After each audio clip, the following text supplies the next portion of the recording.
Hello friends, welcome to my channel. నేను ఈరోజు చిట్నాడు chicken చేశానండి. టేస్ట్ అయితే చాలా బాగుంది. మీరు కూడా చికెన్ అనేది రెగ్యులర్గా కాకుండా కొద్దిగా డిఫరెంట్గా ట్రై చేయాలనుకుంటే ఇలా చేయండి. టేస్ట్ అయితే చాలా బాగుంటుంది.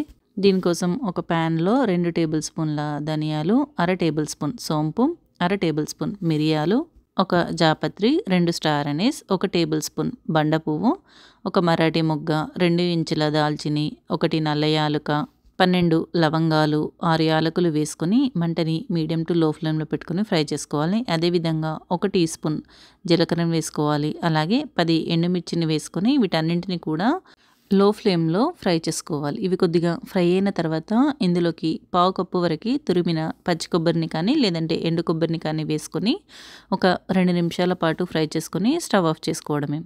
ఇవి పూర్తిగా చల్లని తర్వాత ఒక మిక్సీ జార్లోకి తీసుకొని కొద్దిగా వాటర్ని యాడ్ చేసుకొని మెత్తని పేస్ట్ లాగా మిక్సీ పట్టుకోవాలి. వేరొక గిన్నెలోకి 6 టేబుల్ స్పూన్ల ఆయిల్ని వేసుకొని అందులోకి 15 సాంబార్ ఆనియన్స్ని ఈ విధంగా సన్నని స్లైసెస్ లాగా కట్ చేసుకొని వేసుకోవాలి. ఈ కర్రీలో టేస్ట్ అనేది సాంబార్ ఆనియన్స్ తోటే వస్తుందండి.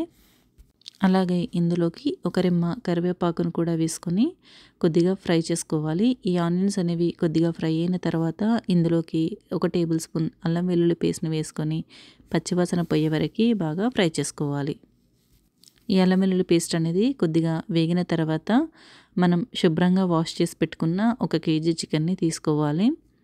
ఈ చికెన్ అనేది హై ఫ్లేమ్లో పెట్టుకొని ఒక 2 నిమిషాల పాటు ఫ్రై చేసుకోవాలి. ఇది కొద్దిగా వేగిన తర్వాత ఇందులోకి అర టీ స్పూన్ పసుపు, 2 టేబుల్ స్పూన్ల కారం, రుచికి సరిపడా ఉప్పు, కారం అనేది మీకు స్పైసీనెస్కి తగ్గట్టుగా కూడా వేసుకోవచ్చు. వీటన్నింటిని ముక్కలకి బాగా పట్టేలాగా ఒకసారి బాగా కలుపుకోవాలి. తర్వాత ఇందులోకి 2 టమాటోలని ఈ విధంగా చిన్న చిన్న ముక్కలుగా కట్ చేసుకొని వేసుకోవాలి. ఈ టమాటాలు అనేవి కొద్దిగా మగ్గే వరకు కుక్ చేసుకోవాలి. ఇవి కొద్దిగా మగ్గిన తర్వాత మనం ఇందాక మిక్సీ పట్టుకున్న మసాలా పేస్ట్ని కూడా ఇందులోకి వేసుకొని మసాలా పేస్ట్ మొత్తం కూడా ముక్కలకి పట్టేలాగా కలుపుకోవాలి.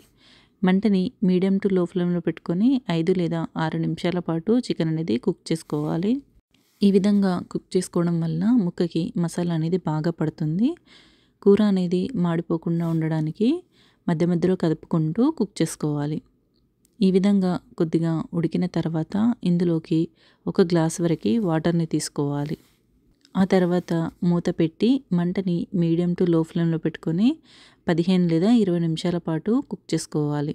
ఈ విధంగా ఆయిల్ అనేది కొద్దిగా పైకి వచ్చిన తర్వాత మళ్ళీ ఒకసారి కర్రీని మొత్తం అంతా కలుపుకొని ముక్క అనేది ఉడికినట్లుగా అనిపిస్తే స్టవ్ ఆఫ్ చేసుకోవాలి.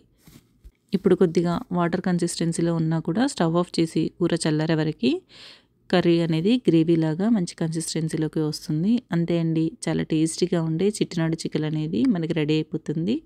మీకు కనుక ఈ వీడియో నచ్చితే లైక్ చేయండి, షేర్ చేయండి. అలాగే నా ఛానల్ని సబ్స్క్రైబ్ చేసుకోండి. Thanks for watching.